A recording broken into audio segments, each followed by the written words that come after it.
Okay, in this video, I'm gonna look at the connection between Manon and the other 5 members of KATSEYE, specifically regarding the hiatus. I usually do individual readings where it's like I'm just doing 2 members and having like a relational reading between them. The reason I'm doing this though is because usually those readings kind of sprawl into all areas of whatever the cards have to say. This reading's gonna be focused specifically on the hiatus and how they all feel about it in connection to Manon. That being said, everything I say is all alleged and for entertainment purposes only. And peace and love. And let's go. Okay, first I'm gonna pull the base card for each member, and then I'm gonna pull Manon's energy in relation to that member. Okay, this is Lara. This is Yoonchae. I don't know why I did it this way. This is Megan, Daniela, and Sophia. Manon's energy for Lara, the star. Oh, in the last reading I did where I was reading like how Manon was feeling about the hiatus versus like KATSEYE at large, I kept specifically seeing Lara's face out of all of the 5 members. I don't know what that means. You infer what you will. I don't have a favorite. I don't have a bias. I'm just reading the energy. However, this is Lara, right? And this is Manon's energy in relation to Lara when it comes to the hiatus. Lara got the 8 of Pentacles in the reverse position, which is sort of like my efforts are not like producing results, or I'm not like refining in some way. But this feels, especially because Manon got the star, this is something to do with sort of like, I feel like I'm more talented than you. I feel like I work harder than you, and you're the star, and you're being elevated. That's literally what I think. I don't know. That's what I think, though. I mean, you could interpret this because the 8 of Pentacles in the reverse can also sort of be like, I'm not improving as much as I want to. But because it's in relation to the hiatus and Manon, it feels more like, I feel like the effort I'm putting into something is not producing the rewards that I want it to. It also can be that Lara actually is like, you're not showing up. Like, you're not working hard enough. You're not putting in the effort, and you're the star. I also feel like between the 2 of them, I feel like Manon was more vulnerable, maybe. And I haven't released this reading yet, but this is, I don't know, this is kind of superstitious because every time I say I haven't released a reading in a video that I'm going to put out before that reading, it never comes to fruition. But I did a reading between, I think it was Lara and Megan. And in that reading, it was giving sort of like Lara's kind of a bit guarded in a way that I had not picked up on in her energy before, but and that could just be between her and Megan. But I'm kind of thinking that, no, I said that in a reading way back when, where I felt like Lara has a step between her and everyone else. And I think it's a Scorpio thing, I'm going to be really honest with you. But I do think Lara, for one reason or another, has kind of like a guard up. But it feels kind of strategic. It feels a little strategic. I also get the impression that I don't want to paint anyone in a bad light. This could also just be Lara in this current time and space, but there's something about she doesn't necessarily like how much Manon's being the focus on KATSEYE. Of course, Manon is like, it is or was, we don't know yet, a member of KATSEYE, and like this is kind of like a big deal when a member's on like a kind of such a strange hiatus. There's something about she doesn't like the attention being so much focused on Manon. I don't think she likes the questions as well about her all that much, about Manon. Coming to reality, coming to clarity about something. So not talking, not having good communication, being bound up. There's something that has come to realization or clarity. This feels like from Lara to Manon. So like Lara has realized something about the situation, especially pertaining to Manon, because this is sort of like not being like bound up mentally anymore. This is like things coming out of illusion. So you're coming to reality or clarity. But usually this feels more like not in a good way. Not like you come to clarity about something like you finally realize an answer that you needed. This is more like the dust has settled and you see the destruction more like. And the Ace of Swords in the reverse position is giving kind of like, we don't talk well. We don't talk, I think. I wouldn't even say it's hostility. Lara, to me, doesn't really give, like, hostile. She just sort of, like, when we're done, we're done. You know what I mean? So it's sort of, like, I don't think she, like, talks all that much to Manon, or they talk at all. I don't think either one reaches out to the other. I think Lara doesn't really have a lot to say other than sort of, like, you guys keep talking about Manon, and it's more just, like, why is she elevated more than I am? I'm more talented. That's what it is. I don't know. I mean, like, this is such a brief mini reading, so I'm sure there's more to it, but that's what it's giving. I said this was Megan. No. I said this was Yoonchae. Oh my god, I already fucked up. I know this is Yoonchae, Megan, Daniela, Sophia. Yoonchae. The Hanged Man. Let's see what Manon gets. You know, one more thing about Lara is I feel like she... Oh, I don't want to say that word, though. I am only reading the energy, honestly. I can't... The word that keeps coming up is kind of calculated.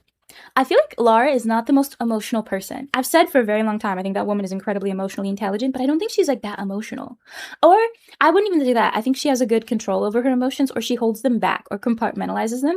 So in this exchange, it doesn't feel emotional. It's just sort of like, Lara's just sort of like, oh, interesting. Like she's just watching. It's interesting. Very scorpionic. The Hanged Man, that's Yoonchae. I'll use this card. Queen of Wands. That's funny. Yoonchae got the Hanged Man in the reverse position. She feels stuck. She feels stuck in the middle. Because the Hanged Man in the reverse is sort of like, I want to move on. Either I know what I want to do to take action and I can't take action yet, or I'm not motivated to take action. There's something about that. But she feels very like, you know, in my mind's eye, and this is a weird example to give, I see Yoonchae as like a scarecrow in like a garden. Like she's just kind of put there and she's sort of like, well, I guess this is it. And like everything, like, you know, pumpkins are growing and like crows are fighting and she's just sort of like, I'm here. Manon got the Queen of Wands, which is sort of like it girl elevation. I think they have kind of a nice dynamic, if I'm honest with you. I feel like Yoonchae, it's not, I can't speak for Yoonchae at large in all of her relationships in connection to Manon. But I also kind of feel like this is how Yoonchae is, where Yoonchae is not the most like sentimental or emotional person as a baseline. That's not to say she isn't emotional, but she just is like, I don't know if it's like she's naturally quite stoic, if it's a cultural thing, if that's just how Miss Thing is, but it's giving kind of like, she just is like, yeah, like Manal's cool, like she's beautiful, like she's great, like I wish she was back in the group, but it's also like she's not. I think if anything, Yoonchae's a little annoyed at everything that has happened. She's like so much like chaos for what. I love being in Yoonchae's energy. I think it's very funny and it's very like organized. It's orderly for whatever reason. It's hard to explain.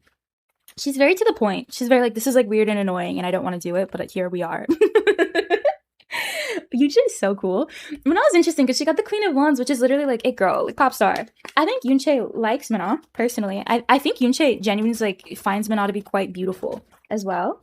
But like Manon's energy is hard to grasp on in this energy. I wouldn't say they're even close that much. It's sort of like, you know what the equivalent would be? It's like if you had like a classmate or a coworker and like when they're next to you, it's like really fun. But if they're not next to you or like in the same class or in the same like workstation, you don't think about them. That's truly what it is. It's sort of like, if you're standing next to me, we're going to have a pleasant conversation. And like, I might like check up on you like once a year, but I'm really not thinking about you that much. I think this is quite a healthy coworker dynamic, if I'm honest. Manon doesn't really feel that locked into Yoonchae's energy though. It's like I get a lot of Yoonchae, not a lot of Manon. The Four of Swords in the reverse position. Getting started on something, getting going. It's communication. Delay. That's a delay. Strength. I will say, I feel like Yoonchae wants Manon back in the group. Easy. There's something, I don't know, I can't tell why. I mean, Manon, I'm sure does bring in like a good amount of like a fandom to the vibe, but there's something interpersonal that Yoonchae likes about having Manon in the group. I think Yoonchae's quite smart. She's like, she brings in views. That's what there's something about, but it's not as callous as that. It's not as like calculated as that. It's just sort of like you add like you make us look good. You add a nice balance. Like I personally like you a lot. There's something about like if Yoonchae was in charge, Yoonchae would be like, yeah, let her in the group. Like Yoonchae's really not advocating that much one way or another. I don't think she's as involved in sort of the whatever drama might be going on or even in the decisions. I'm sure she's in the room, but she's not really like saying a lot. That's what I get from Yoonchae. Like if I see them all in a room with like Hybeck Skeffen and like all of their lawyers and people, whoever, I see Yoonchae just kind of sitting there. Like I think Yoonchae understands much more than I think people around her assume she does as well. I think sometimes she does genuinely struggle to articulate what she wants to say, but she understands a lot. But I think it's more just her personality. Like, I'm going to stay out of this. I think it's smart. I'm going to be honest. Like, because this is like a delay, but this is like, I want to start again. And strength is sort of like, I see your strength. It's weird. Manon is not present at all in this. I don't know if like Manon really thinks all that much about Yoonchae, to be honest. I think Yoonchae finds Manon favorably, and Manon is sort of like, she's cool. I'm not trying to paint anyone bad. That's just how it feels. I love Yoonchae would like to have Manon back, but it's not even like because she's my bestie because I love her. It's more just like, yeah, she's cool, she's beautiful, she adds to the vibe. Like, sure, I have no beef. Who is this? Megan. Megan is the 10 of Wands in the reverse position, which is like a lack of burden or a lack of struggle. I've come to a decision about something. That's what Manon's energy is. I feel like Megan and Manon had like friction, but it feels sort of like, have you ever interacted with somebody and it's like sometimes you guys have good conversations and sometimes it's like the day is wrong or the weather is wrong and it's just sort of like, I kind of find you irritating today and then tomorrow it's fine. That's them. It's like on an energetic level. It's sort of like if like their Uranuses were like opposite each other and like their natal charts or something. There's someone kind of fictitious about this. I wouldn't even say it's like I dislike you. It's like we both kind of have our own issues and sometimes they clash. It's interesting because their cards look similar. It's like both blue and they both have the lines up there and it's like the crossing of things. But Megan is like not struggling, not burdened anymore. I think Megan, I wouldn't say, it's tough to say honestly. I think there's an element of Megan being kind of relieved that perhaps Manon is not in the group. Maybe it's because it's one less person to manage or one less energy to have to interact with. Because that's what it feels like more than specific to Manon. It's more just like one less person I have to like kind of juggle in my own psyche. Manon got the Two of Swords, which is sort of like it's in the reverse though, but for whatever reason the card's telling me that doesn't really matter, because in the upright it's like we've reached a stalemate. In the reverse though, it's sort of like I've come to a decision about something after a moment of like clarity. Or sometimes we can talk about you need to make a decision. In one way or another though, I feel like they're both quite guarded about each other still. I don't think they talk. If they do talk, it's not a lot. And if they do talk, I don't think it's like serious. It's not like, okay, like, am I coming back? Like, what the fuck is tea? It's more just like, hey, how are you? Again, fine, cool, bye. That's what it's giving. The energy doesn't feel very like whatever. Empress, it's taking care of yourself, nurturing. That's like being backed into a corner, maybe the peanut gallery. The Ace of Pentacles. Not getting a reward, not starting something. Megan doesn't feel that like conflicted. This is also like a mini reading, so maybe there's more to it, but she doesn't really feel that conflicted. It's more like a little bit like I'm relieved you're not in the group. I feel a sense of like decompression that you're not in the group, but it doesn't really feel specific to Manon necessarily. It's not like I have a particularly big issue with you specifically. It's more like maybe the chaos that like Manon being in the group kind of brought, if not because Manon's doing something, but just like Manon interacting with another person or Manon with like the company. There's something about that. Megan sort of like things are a little like easier with you, not here. But I don't think it's as shady as that. It's just sort of like sometimes it's like objectively how it feels.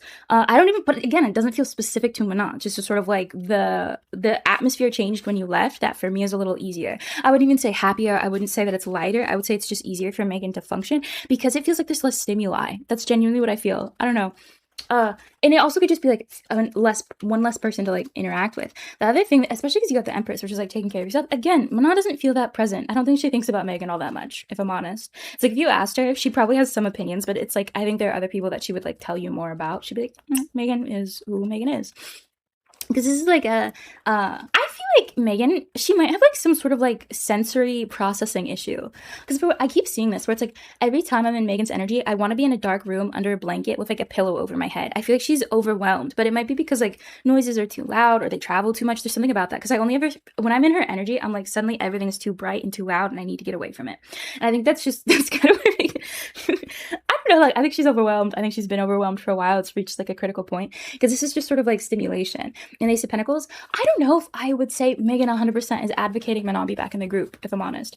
I wouldn't say she's the leader and being like, no, fuck that hoe, she can't be back in the group. But there's something about Megan sort of like, if you asked her, if you really were in her heart, it's sort of like, do you want her back in the group? And it's like, I think Megan would be like, on a business strategic level, yeah, but on a personal level, no. I don't even think it's because like I hate this bitch. It's just sort of like the energy she brought was kind of tough for me. But I don't think it's that like it's not like that dramatic with Megan's energy. It's not. It's like just like business is business. Like this is what it is. Who's this? Daniela, right? And Sophia. Daniela, Sophia. Yes. Knight of Pentacles. I'm not sure. I'm gonna have to rewatch. If this is Daniela, Knight of Pentacles. Lovers. Ooh. Hot Cheeto type friends. Daniela got the Knight of Pentacles. I think Daniela would like to have Manon back in the group, to be honest. I think Manon thinks pretty... the Lovers is an interesting card. I need more information, but it's a unionship of two things. It's like lovely energy. I think she thinks of Danielle fondly. I feel like there was a time when it wasn't like I hate this hoe, but it was more just like I'm irritated with everyone and you're lumped in with everybody. But I think Manon's definitely shown the most up in Daniela's energy than the others. Like it's like I can actually like hear Manon again because she was just kind of like away, like so away. Like she's like I don't give a fuck about these hoes. Manon, when I tap into her energy in relation to Daniela, she feels warm. She feels like, oh, her, like if she thinks about Daniela, she has like positive things to like think. She's like, yeah, she was nice. It was fun. I like her. Daniela is the Knight of Pentacles, which is interesting because it's like work. It's like moving forward. It's like, I want to put effort into this. Daniela, I think would actually quite like to have Manon back in the group. I did a reading between them. I kind of want to do another one now because like maybe there's more information to be had. Because when I read on it, I was like, I think they're hot Cheeto type of friends where it's sort of like, they're not like besties. And I still don't really read them as like best friends. Like, I love you so much, but it's more like, I like you. Like, we have fun together. We're party type of friends. Like, you know, if we're doing something together, I want to sit next to you. I wouldn't say they seek each other out. I wouldn't say if they knew each other in a different dynamic where like they just went to the same high school. I don't even think they talk that much. Having gotten to know each other, it's sort of like we're fun together. I enjoy you. But it's interesting because Manon thinks like pleasurably about Daniela, and I think Daniela is sort of like, I want you back in the group because you add something that we're missing. That's what it feels like. You are like a missing piece in our group. You add something that we need. I think Daniela would like, I keep confusing her with New Jeans. I think she would prefer Manon to be back in me because there's something, it's like imbalanced without you. That's what Daniela thinks. It's imbalanced without you. Page of Pentacles. I don't think Daniela advocates. If you ask Daniela, she would be like, if they took it to a blind vote, I think Daniela would be like, she should come back. But I don't think Daniela advocates. I don't know if she is in position to maybe advocate, but she doesn't advocate for Manon to be back in the group. She doesn't like whisper around with like the executives like, hey, like bring her back.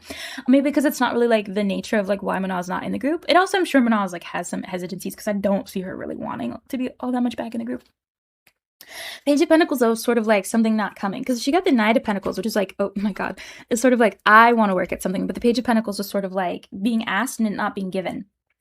I think Manon feels really favorably towards Daniela, though. It's sort of like, she was fun. She was cute. Like, I like her. But it's interesting. It's not like, oh my god, like, I'm so in love with her. Like, she's my best friend. I miss her. She's my sister. It's just sort of like, when she thinks about, like, Dream Academy and being in KATSEYE, she's like, I like Daniela. Like, she was fun. Nice energy, very warm. Manon's energy feels very warm towards Daniela. Who's this? Sophia. Oh, I need to pull a card for Manon. King of Cups again. Interesting. Sophia got the Two of Wands, which is like a strategy. Having the world in your hands, like thinking about the future. And then King of Cups in the reverse position. That's the card I sometimes get for the shadowy figure. There's somebody that is like hovering around them. I feel like low-key might be Missy. I don't know. Haven't read on her energy specifically yet. But there's someone moving away. Ooh. Hold on. I've never read between Manon and Sophia before. Mostly because Sophia's energy just feels like it feels complex. I'm going to be really honest with you. Not like in a sophisticated way, but she has a lot of things juggling behind the scenes type of a way. And also she just usually is kind of like a pretty mild member, you know what I mean? Now, I like Sophia. This is interesting because this is like moving away. I don't know if 100% Sophia is like the biggest fan of Manon. I'm going to be honest. I really want to read on them now because I feel like, I wouldn't even say this doesn't feel emotional. It's sort of like Sophia just maybe sees through Manon. That's what it feels like. If I'm like sitting in Sophia's position, it's sort of like I see through you. Or sort of like I can tell like you're not 100%. Okay, I'm going to say something. And again, I'm not trying to paint anyone in a bad light. I get the impression that Sophia kind of knew that Manon was going to do something like this. When I say do something like this, I mean like something like this was going to happen. We again don't know the details. But it's sort of like from the beginning, if you ask Sophia in like Dream Academy, like, do you think Manon is going to be like locked in to this group and like nothing's going to happen with like her or like leaving? Sophia would be like, I have hesitation. I think she was like something like this is going to happen if Manon's in the group. I feel like, if you've seen Dream Academy, remember that one scene where they're all like sitting together and like Sophia's like was like leading like that hard conversation about Manon showing up? That's still Sophia. That girl is still Sophia. Sophia takes her responsibility seriously. You know what I mean? Not to say, I mean, like, Sophia's like a normal person, like, she fucks up, sure, but it's like she takes what she's responsible for seriously. She has like a really strong seriousness to her. Like, I think she might have a lot of Capricorn. I'm not sure. Whatever this is, though, she's strategic. She's like, and again, this is sort of like moving away, transitioning away. I think Sophia is a little bit happier that Manon is not in the group, personally. It doesn't feel emotional at all. It feels like business is business. This is strategic. It's sort of like, damn. I was not expecting that. I thought Sophia and Manon were going to be like, her? Cool. No, it's like, Manon, I don't feel her whatsoever in this. This doesn't even really feel like Manon's energy. This feels like somebody else. This feels like Missy. Because the sun is like, I'm happy. Because this card and then the sun. So it's sort of like, I'm kind of happy you left. But it's not emotional. It's just sort of like, from a strategic standpoint or maybe from a behind the scenes standpoint, it's easier that you're not here. That's so surprising to me. Allegedly for entertainment purposes only. Of course, I'm just reading cards. I'm just reading pictures on cards. That's what it feels like. I'm shocked. Ace of Wands. I don't want you to come back. That's what it feels like. I'm so surprised. We have to do a deep dive on Sophia and Manon now because I'm shocked. But this is sort of like, I'm kind of like a little relieved you're gone. I wouldn't advocate you come back. I don't really want, because this is the Ace of Wands in the reverse is sort of like not starting again. Not like beginning again. Not giving you energy again. I'm so shocked. Is Sophia behind all this? Ooh. Manon is not present in Sophia at all. Maybe, like, let's ask if Manon has any beliefs or thoughts about Sophia. Justice. Ooh, that's an interesting card to get. And the High Priestess. Oh. I think Manon might be a little suspicious of Sophia. But it's hard, because we would have gotten maybe a bit of a different card than that, but there's something kind of like we did get the Justice card, and it is upright. Manon, if I tap into her energy in relation to Sophia, it's like I'm getting nothing. I feel gray. I feel like I see a gray box, and it's like there's nothing there. That doesn't mean she doesn't feel anything. It could be just I can't access it, or I'm not supposed to access it. Justice and the High Priestess are such interesting cards, because it's sort of like being on your higher path and following like a just path as well. It could be that Justice is coming for Sophia, maybe. I'm not sure. But Sophia doesn't feel wrong. She just feels like that's her, honestly, what she thinks. Like, you're not bad for how you feel. IDK. We've been talking for a long time. I'm actually quite surprised by this outcome. I hope I remember to do a reading between Manon and Sophia, because I'm actually quite shocked by their energy. Well, I hope this clarified some things. With peace and love.